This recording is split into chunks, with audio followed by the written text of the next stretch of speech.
Everyone, so today I'm going to be making a video for you guys on how to clean the Datsun's 280Z combination switch. So here is my 1975 Datsun 280Z combination.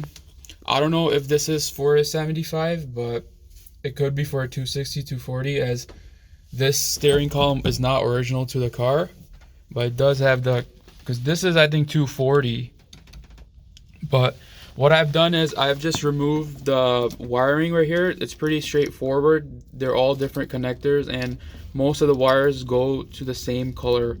So check your factory service manual first and then remove these wires. And then next is you're gonna remove this screw right here. And then same down right here, there's this screw you're gonna unscrew. So let's do that. So after removing the piece, it comes apart in two sections, and as you can see, mine is super dirty, so I'm probably gonna have to do a deep cleaning and a re-oil. And if you know what year this is from, please let me know, because I don't think this is from a 1975, but I could be wrong, as I never seen this before and it's my first time. So first I'm gonna start by cleaning the turn signal switch. As you could see, it's pretty dirty and nasty. As you can see, it's like not really working. What I did find out is someone cut the horn wire. This is connected to the horn, and there's supposed to be a piece that grounds to the steering wheel, where when you press the horn it touches and the horn rings. So I'm probably gonna fabricate something for that, but as you can see, it's pretty disgusting.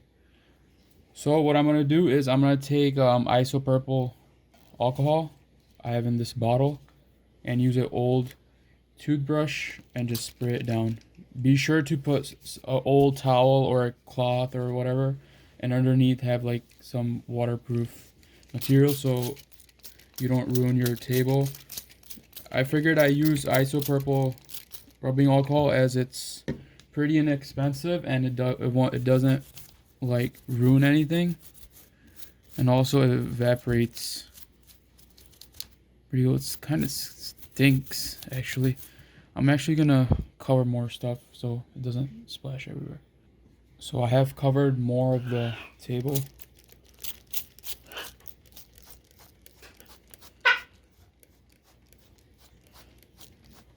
So I'm just gonna drench this and start scrubbing. If it doesn't clean, then I'm probably gonna use a different cleaner, but this is like years of gunk and nastiness, so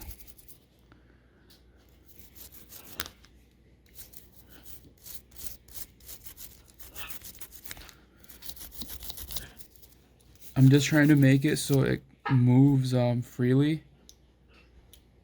Oh, as you can see, it is moving better. And after I'm done with it, it should be pretty good. Also, I have this 3-in-1 multi-purpose oil that I'm going to use. And also, I'm going to use electric grease so it doesn't ruin anything. The noises you're hearing is my macaw. He's trying to get my attention, but it's not really important. Or no, not my attention. He's actually playing with his toy. So I'm just gonna keep spraying this. See how nasty it is. Like I said, I use rubbing alcohol to like clean computer components and stuff on my PC, like removing thermal paste and stuff, and it doesn't really do anything to that, so it shouldn't harm anything. But there is like electronics cleaner that you could use, or you could also not use an old or unused toothbrush. You could use a more of a wire toothbrush, which I'm gonna look for. So I'm gonna use these wire brush set. These are from the dollar store. I actually bought these to clean my 3D printer's base, or I mean build plate, but this should work. So I'm gonna use this one as it's not really too hard, but I'm gonna see. Oh yeah, that's getting cleaned. You can see the difference. I'm gonna spray more. I'm gonna do a little bit more cleaning and then come back to you guys. As you can see, it's looking a lot more better, but if you want to thoroughly clean this, what I would recommend is unscrewing it all, but I don't really want to do that because if I mess something up, this is like $200. I'm probably not going to mess something up if I open it, but I think this will work either way. It's looking a lot better. One thing I really like about isopropyl alcohol is it evaporates really quickly, so it's not gonna like leave any like residue. See, there's no water because I have it towel underneath, so it's not gonna ruin my computer. And I have my computer screens and everything covered, so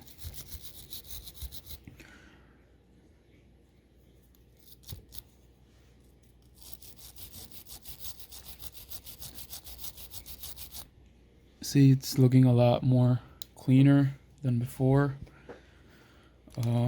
This is gonna clean its function, and it's gonna function a lot better than it did, because as you can see, it was really gunked up. Now I could even see the part number, which is 4Z23A. I don't know if that's a part number, but this is the number there. You could see looking a lot better, and it's moving a lot better too. Before it was all gunk and pretty disgusting. So I'm probably gonna focus on these parts and get back to you guys.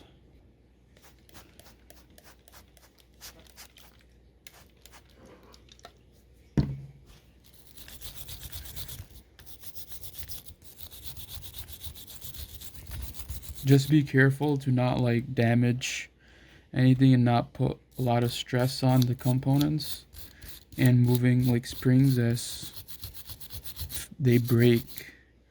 I don't think they sell parts for these, but you could get these rebuilt, but it's gonna be like $100, I think, or maybe even more to get it rebuilt. And I don't really want to spend that on getting something that works rebuilt. I'd rather buy new car parts or break that down.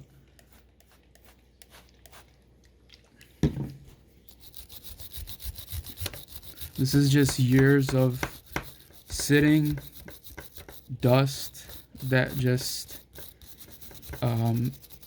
mixed with oil or grease, whatever it was. But this is what I was talking about.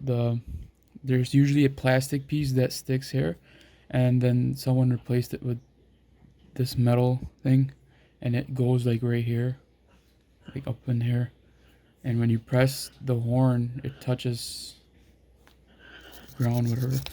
And that's how the horn works. Someone, I guess it broke and they just didn't care to fix it. But as you can see, it's looking a lot cleaner. It is still not very clean, but as you can see, the moving.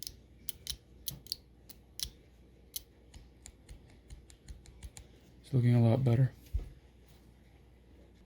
So one thing I did notice is this little piece right here did come off, so this wasn't moving back, but I caught it in time, and it just sits on the edge right here, just like this one. So after cleaning the whole thing, it's moving really nicely than before. You could hear it actually click.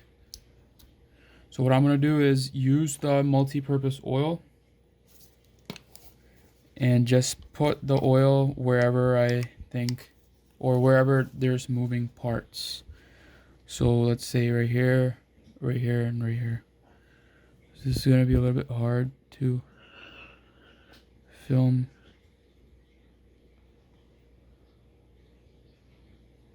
Usually with oil, less is more, I find.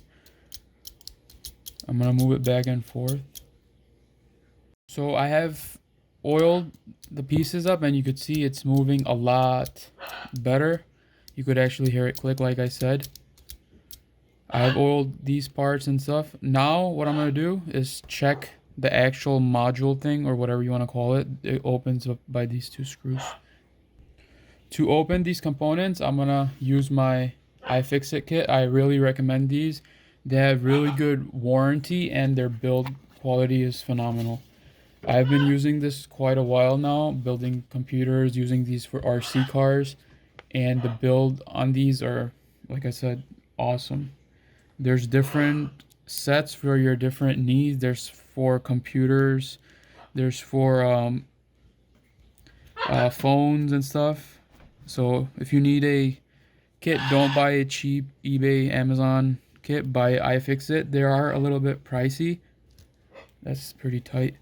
They are pretty pricey, but I highly recommend them. So I'm gonna be very careful with this portion. So the video I was following is a little bit different. So mine, when this is a 1975, I guess. So when you open this, this part doesn't open. It opens the whole thing. I didn't notice that. And how it works is it just slides back and forth, so you don't really need grease, I guess, as it works pretty good. See, there's left, down, right. So let's see. So yeah, makes sense. Go right, down. See, it's moving a lot freely. I'm gonna see what else I could oil and come back to you guys.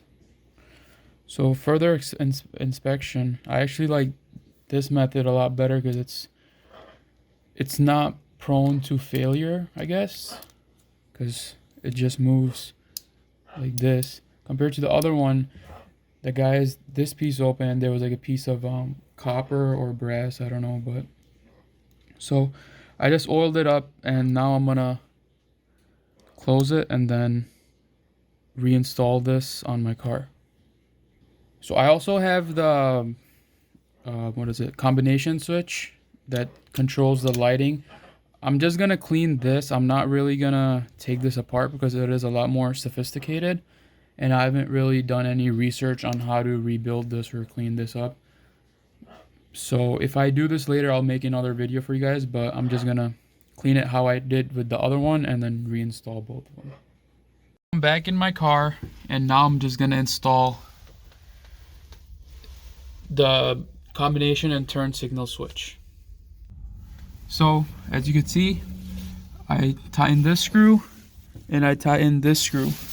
Another product that I really like is this Lutz 15-in-1 screwdriver. There's 15 bits that fit into the body, and this is also really good quality, and you could find this on Amazon. And it's one really cool thing is it's ratcheting, so tighten it and it ratchets. So I'm gonna plug in the wires. One thing, if you work on cars or anything and you don't want to forget, just take pictures of the items that you have removed, but this should be pretty straightforward. So I'm gonna show you guys, but before that, let's see how it moves. See, before it wasn't even doing that. That's awesome. So as you can see, I've connected all the wires and it works fine now. Before it wasn't really moving well. I couldn't even hear the click. But there is something wrong with the electrical on my car, so I'm gonna get to that later. However, at least this works now. So if you guys like this video, please subscribe and let me know if you guys want to watch any other videos, as I am gonna fix the dash, change the light in the dash. I have another video coming on for the oil pressure. As you can see, the oil pressure, I know what's wrong with it, like when the car turns off and stuff. So yeah, I hope you guys enjoyed and thanks for watching.